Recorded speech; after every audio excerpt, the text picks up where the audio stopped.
If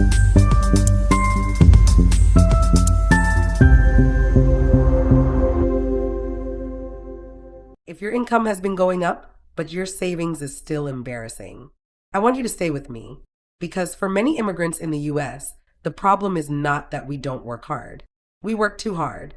The real issue is nobody taught us the systems that turn income into stability. So we earn more, but we don't keep more. Before we get into it, share this video, like it, and subscribe. And if you know someone who always says, I make money, but I don't know where it goes, send this to them. Today, I'm going to break down the spending patterns that quietly drain you, the mindset that makes you spend to feel secure, how family obligations silently destroy savings, the money habits no one taught us growing up, and right after, I'll give you a realistic roadmap to start saving without overworking. Let's get into it. When you first arrived in the US, your spending was survival-based. You were careful. You were calculating everything. You were comparing prices, waiting for sales, and thinking twice before buying anything extra. Then income increases happen, promotions, a better job, overtime, a side hustle that finally starts paying. And without even noticing, your spending starts upgrading too. Not because you're irresponsible, but because your lifestyle is trying to match your new identity. You start saying things like, I'm not struggling like before, or I can finally breathe, or I deserve a better life than what I had. And you're not wrong. You do deserve better. But here's the problem. If your lifestyle upgrades before your system upgrades, your savings will always lose. Here's what I see all the time. Eating out increases because you're tired and cooking feels like a second job. Convenience spending increases because time feels expensive. Subscriptions quietly stack up. Netflix, Hulu, Apple, gym, apps, cloud storage, and you don't even notice them anymore. Small weekly spending becomes a monthly leak. $20 here, $40 there, just this one time. And you start paying for comfort because you've suffered enough. And listen, comfort is not wrong. The problem is comfort without structure. That's how money disappears, even when you're making more than you ever made before. Here's a practical check. Pull up your last 30 days and ask yourself, what did I spend repeatedly that I never actually planned for? Not bills, not rent. I'm talking about the in-between money. The money that disappears in the gaps, quick meals, random shopping, Amazon orders, Uber rides, little upgrades, and weekend spending. Gas station runs, DoorDash, quick Target trips, Amazon just one thing. Those are not small. They're patterns. And the key truth is, your income rose, but your money plan didn't. If you want the step-by-step system to stop these leaks, download our free ebook, From Income to Impact, a simple guide to building financial stability without overworking, using the link in the description. This ebook bridges the gap between awareness and action, and it breaks down budgeting, priorities, money values, and realistic systems for building wealth without needing a crazy lifestyle. And second, join our free Thursday money workshop. The link to the free workshop is also in the description. We break down financial steps live and show you how to apply this in your real life. Now let's talk mindset because this one is deep. A lot of immigrants spend not to show off, but to feel safe. You didn't grow up with stable systems. You grew up with emergencies. You grew up hearing anything can happen, or life is hard, or money doesn't stay. So when money enters your account, your brain says, use it now before something happens. Or, buy it now because you might not have it later. That's survival programming. And it creates two habits. 1, impulse upgrades. I deserve it becomes your financial plan. 2, emotional spending. Spending to reduce stress. And this is where it gets tricky because emotional spending doesn't always look like shopping. Sometimes it looks like sending money to feel like a good person. Sometimes it looks like buying food because you're overwhelmed. Sometimes it looks like financing something because you want to feel like you've arrived. And here's the trap. When your income rises, you don't automatically feel secure. You just upgrade the stress.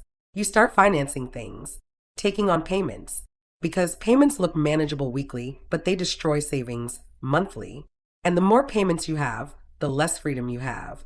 And here's the mindset shift. Security is not what you own. Security is what you keep. Here's a practical check. Ask yourself, when I'm stressed, what do I spend on? What do you reach for automatically? Food, shopping, Sending money, random expenses, retail therapy. Those patterns are where your savings is going. To fix this, you need a system tied to your values, not emotions. That's why I want you to download our free ebook, From Income to Impact, using the link in the description. It helps you define your money values, set priorities, and build a realistic plan that works even when life gets stressful. And don't forget, join our free Thursday Money Workshop. The link to the free workshop is in the description. We walk through these steps live and answer questions so you're not doing it alone. Now, let's be honest, this is where many immigrant savings go to die: family obligations. Family responsibilities don't stop because you move to America. In fact, they often increase. You become the hope, the backup plan, the one who made it, the one everyone calls when there's school fees, rent, hospital bills, wedding support, burial contributions, and emergencies back home. So you send money even when you're behind. You help people even when you're struggling. And you don't talk about it because you don't want to sound ungrateful. And the dangerous part is this: family support becomes a monthly bill, but nobody calls it that. It's not helping anymore. It quietly becomes obligation. And when it becomes obligation, it starts eating your future. You can't plan long term because you're always responding short term. So here's the solution: boundaries and structure. You need a family support plan like a real category, not random emergency spending. A fixed amount monthly that you can afford. A rule: if my savings isn't funded, I don't send extra. A policy: I support needs, not wants. A cap: no borrowing from rent, bills, or emergency fund. And yes, people might complain. They might say you've changed, but you're not changing, you're building stability. Because if you collapse financially, you can't help anyone. And here's the strong truth: you don't build generational wealth by sacrificing your own stability. If you struggle with family support pressure, download our free ebook, From Income to Impact, using the link in the description. It shows you how to set priorities, align spending with your values, and build systems that protect your future without feeling guilty. And also, join our free Thursday Money Workshop. The link is in the description. We break these steps down live and help you create a plan that still respects family without destroying your savings. Most of us didn't grow up learning money systems. We learned how to hustle, how to survive, how to stretch. But in America, hustle alone doesn't create stability. Structure does.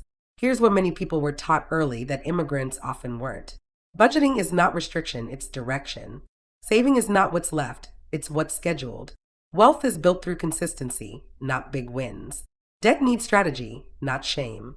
And your financial life needs automation. So what happens when you don't have that foundation? You save only when you feel like it. You invest only when there's extra. You don't track spending because it feels stressful. You avoid planning because it feels complicated. You're working hard, but you're not building a system that works hard for you. But what you don't track, you can't control. Here's a practical check. Think about the last time you got paid. Before the next paycheck came, did you know exactly where the money went? Or did it just finish? If it just finished, that's not because you're bad with money. It's because you don't yet have a simple system. And the key truth is, saving isn't about discipline alone, it's about design. Here's a simple system you can start today. Pick a savings target per paycheck, even if it's small. Automate it so it happens without you thinking.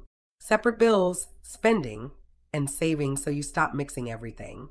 Review weekly for 10 minutes so you stay aware and in control. If you want the system laid out clearly, download our free ebook, From Income to Impact, using the link in the description.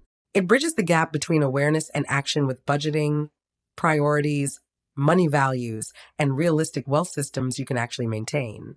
And make sure you join our free Thursday Money Workshop, link in the description. We break down the steps live and help you set up a plan that fits your real income and responsibilities. All right, let's bring it all together. Here's what you learned today. 1. Your income rises, but your spending patterns rise too. 2. You may be spending to feel secure, not because you're irresponsible. 3. Family obligations can silently destroy savings if you don't add structure. For most of us were never taught systems, only survival. 5. Saving isn't about discipline alone, it's about design. Now here's your realistic 7-day roadmap to start saving without overworking. Day 1. Track every expense for 24 hours. Yes, everything. Day 2. Identify your top 3 money leaks. Day 3. Set one fixed savings amount per paycheck. Day 4. Create a family support cap, even if it's small. Day 5. Cancel or reduce one recurring expense. Day 6. Automate your savings. Day 7. Do a 10-minute weekly money review. And if you mess up, don't quit. This is not about perfection. This is about building a system you can live with. That's how you start turning rising income into real stability. And if you want the full structure, download our free ebook, From Income to Impact, using the link in the description. It gives you the exact framework to build stability without overworking, using budgeting, priorities, money values, and simple wealth building systems. Also, join our free Thursday money workshop, link in the description. We walk through financial steps live and help you implement them with clarity. And don't forget to like, share, and subscribe. Follow us on all platforms for practical money tips that actually work for immigrants. I'll see you in the next video.